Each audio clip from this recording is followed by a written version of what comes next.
సేమియా సగ్గుబియ్యం పాయసంకి కావలసిన పదార్థాలు: పాలు, బెల్లం, సగ్గుబియ్యం, సేమియా. తయారీ విధానం చూపిస్తాను. ముందుగా ఈ సగ్గుబియ్యంని నీళ్ళలో పోసి కడుక్కోవాలి. ఒకసారి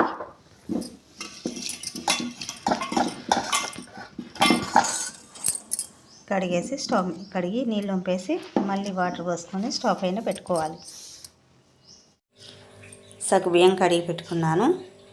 సన్న సగ్గుబియ్యం తీసుకున్నాను. సన్న సగ్గుబియ్యం తీసుకున్నాను.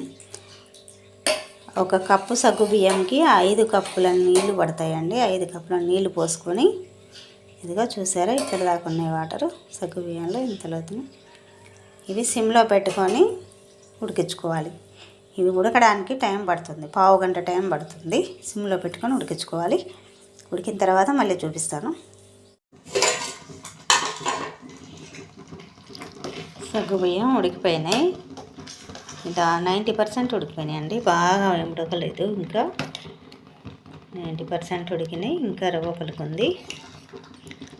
ఇప్పుడు సేమియాలు వేసుకోవాలి. సేమియాలు వేసి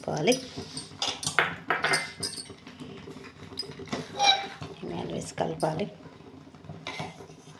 ఒక 2 నిమిషాల తర్వాత బెల్లం వేసుకుందాం.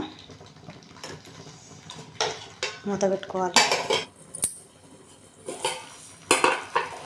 ఉడికిపోయినాయి సేమియాలు కూడా సగం ఉడికినాయి. ఇప్పుడు బెల్లం వేసుకోవాలి.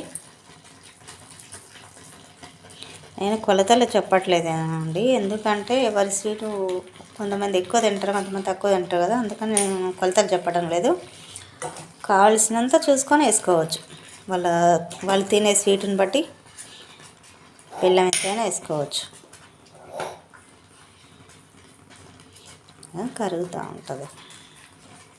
బాగా కలపాలి మెల్లగా. బెల్లం కరుగుతూ ఉంటుంది.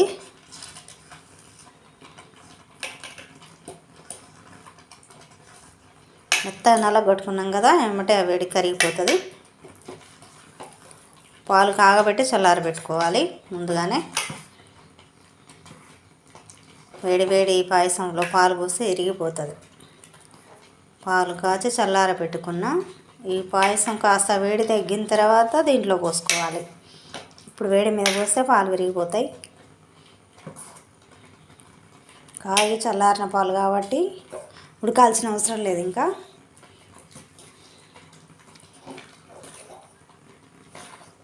వాటర్ కూడా ఏం పోయిన అవసరం లేదు, కరెక్ట్గా సరిపోయినాయి. పాయసం రెడీ అయింది. చివరగా వేలకల పొడి వేసుకోవాలి. సగ్గుబియ్యం సేమియా పాయసం రెడీ అయింది. పాయసం చల్లారిపోయింది, వేడి తగ్గిపోయింది. ఇప్పుడు పాలు పోసుకుందాం.